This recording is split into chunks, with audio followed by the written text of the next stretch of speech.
Breaking news, Mets fans, and it's the worst news I could possibly tell you to begin your latest week here of watching Mets baseball. How we doing, everybody? My name is Tyler Ward, known as Wardy to many of you guys watching this right here, right now. And today we have not only breaking Mets news to get into, but it's so bad that is exactly why that me asking you how your day is going is pretty much rhetorical, because I know how it's going. If you knew the news, you know exactly how you're feeling. If you didn't know the news, you know it now, that yes, Francisco Alvarez has been officially placed on the 15-day injury list with that right thumb injury. And this was something that we all feared, obviously. Now, the greatest fear was that this wouldn't be a 15-day IL stint, but rather a season ender. Thankfully, knocking on wood, that does not appear to be the case, but we're going to get into right here, right now, why this injury for Alvarez is so important and how much it impacts this Mets team. Because when you think of this Mets offense, was one thing that we can all agree.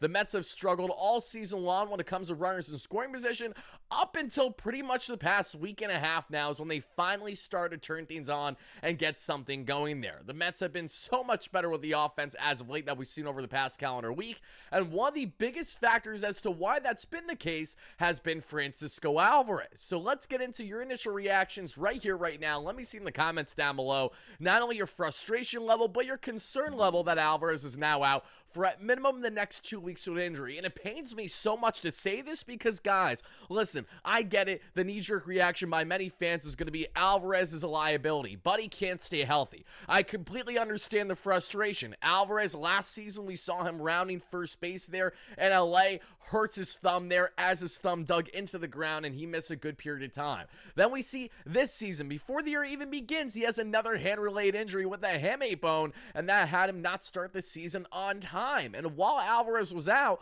Torrens can only do so much for this Mets team. Hayden Senger can only do so much for this Mets team because there is no replacing a proper Francisco Alvarez when he's at his best when it comes to his game. And in case you guys are unaware on just how good Alvarez has been since especially returning there from that latest minor league stint, everybody, going back over the past calendar month or so now, Alvarez is batting north of 300 with a just under 1,000 OPS. He has more home runs in his stint since returning from that minor league stint than he had previously this season there since coming back from injury right around the beginning of June, as well as a guy like Jeff McNeil. So when we talk about the importance of someone like Francisco Alvarez, it's an understatement. And why I'm showing the highlights beside me from the last game the Mets played is because look at how great of a game Alvarez had, including unfortunately his demise there by sliding into second base right there. You guys see it right there with the thumb. It jams right there.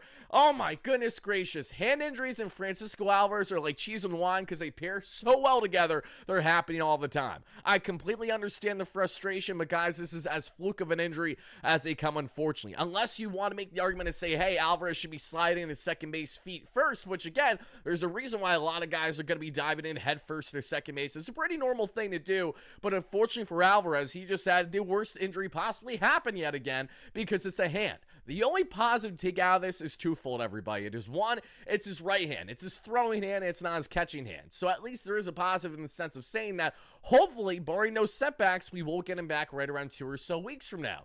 Then you say to yourself, the other key factor behind this, it's another injury in regards to Francisco Alvarez, but it is not a season ender barring changes. But knowing that there's only, a month or so left of the season to be had, a month and a half right now, losing 2, let alone 3 weeks, should he need a little rehab stint, whatever it might be, is only going to set this team back in the worst way possible. What I mean by that is, everybody, when you look at the production that the Mets have had with their offense, statistically, if you guys look over the past week, the Mets have actually been amongst the best in baseball offensively in a wide variety of statistics, which is encouraging to see. You're saying to yourself, finally, the Mets are getting this semblance of life, this semblance of excitement to have you really feeling, okay, they're now starting to get out of the rut with their offensive lows. Now it's really going to come down to maybe more on the pitching, getting length from your rotation, making sure that your bullpen stays afloat, among many other things. But Alvarez was such a key focal point behind the offense, guys. You've seen it. I've seen it. Alvarez has had multiple 3-hit games since coming back. He's had multiple games with huge home runs that we've seen, especially over the past week. Plus,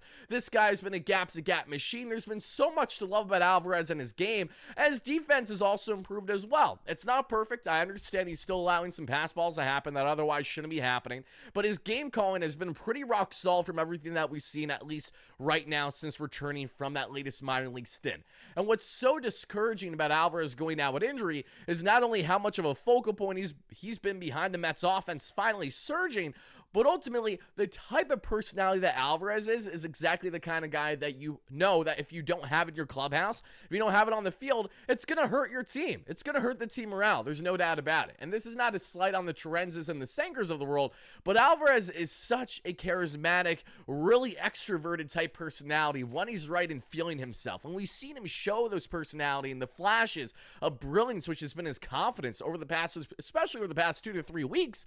That's nothing short of an absolute shame to see him on the shelf now for at least the next 2 weeks. And that is where there's a greater concern level, I believe, as a Mets fan, because you say to yourself, okay, another Francisco has been balling out in Francisco Lindor, right? Lindor has been an absolute man possessed with the bat as of late. He has been hitting so well, which is great to see, because Lindor, Alonso, Soto, all of them were collectively not performing all that well for really around a month plus straight when the Mets were continuing their downward spiral, outside of obviously losing 14 of 16 games that just snapped in their latest series victory against the Seattle Mariners. So the Mets are not long removed from their losing ways. And who knows exactly what's going to happen now going forward, beginning tonight at the time of this video first dropping against the Washington Nationals in DC.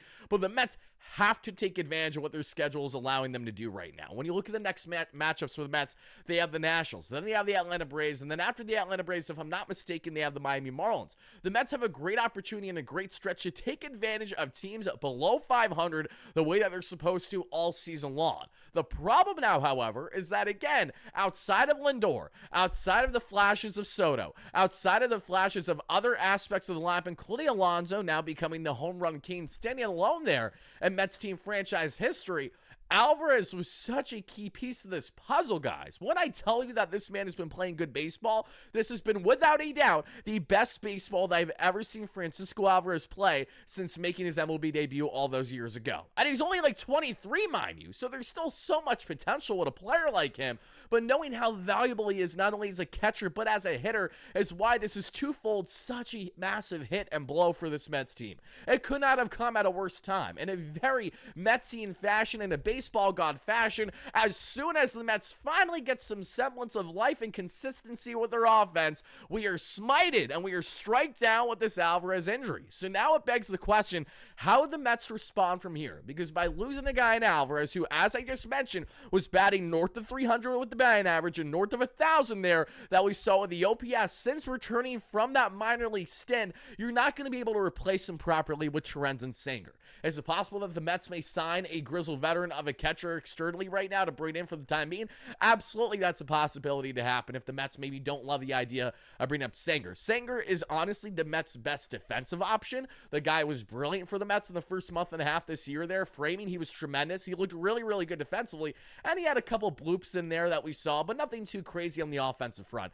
Terenzes is a guy that every Mets fan was saying at the beginning of the season, oh, this should be our starting catcher over Alvarez, and I enlightened you all, and I reminded you all that, guys, Terenzes, what he's doing in a small sample size is great, but the reason why he's thriving is in large part because it's a small sample size. I assure you that as Terenzes being the predominant catcher on a daily basis, he's going to get further exposed, and he's going to go back to being the guy that's basically a fringe MLB player. That's exactly been the case. Terenzes is batting just over the Mendoza line with not even a 600 OPS this season. So to compare Alvarez and Terenzes are apple and oranges. They're not the same thing whatsoever. Alvarez has so much upside for this club. So now without him, this is where the Mets are going to have to dig deep. This is where the Mets' character and their identity has to start to show. Because if they do not establish an identity now, and they do not establish that never say die mentality, that next man up mentality, then this Mets team is not going to get anywhere near where we want to see them get. And of course, not just the 162, but ultimately postseason play should they get there in the end. Right now, the Mets are obviously comfortably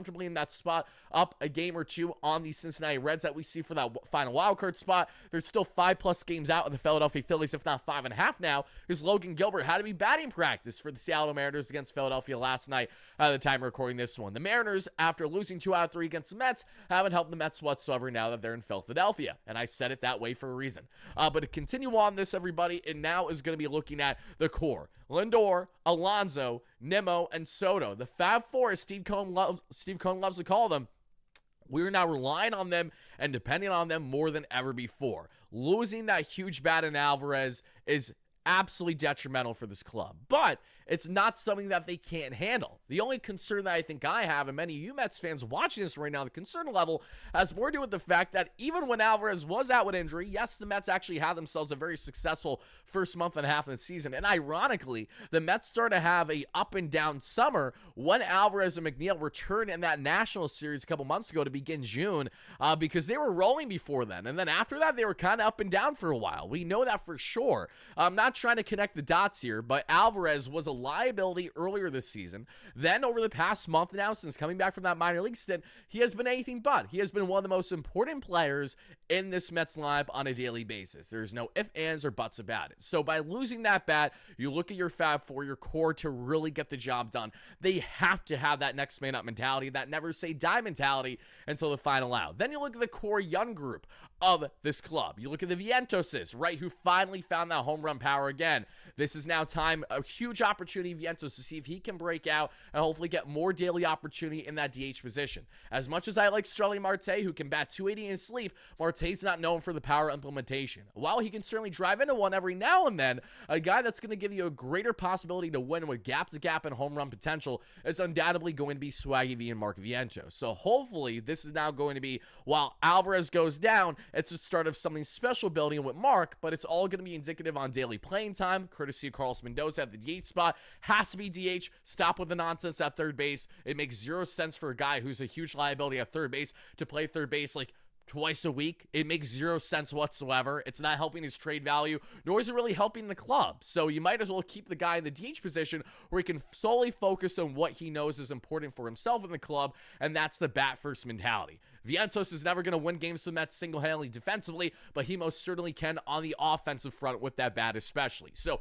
Vientos, it's a huge question mark to see what we can get out of him, but this is a massive point now to see if he, along with the Ronnie Mauricios, the Brett Beatties, and now the grizzled veteran who was acquired not long ago in Cedric Mullins, can these guys step up now in the absence of Francisco Alvarez is what we are going to wait and see, everybody. But no denying that in the interim, this is a massive blow. You can make the rightful argument that this is as big of a blow of an injury as the Mets could have this season. Because while it's only 2 weeks at minimum on paper or so, if he does need a rehab assignment, it's going to at least be 3 weeks, right? So you say to yourself, we're already talking on August 19th, 2025.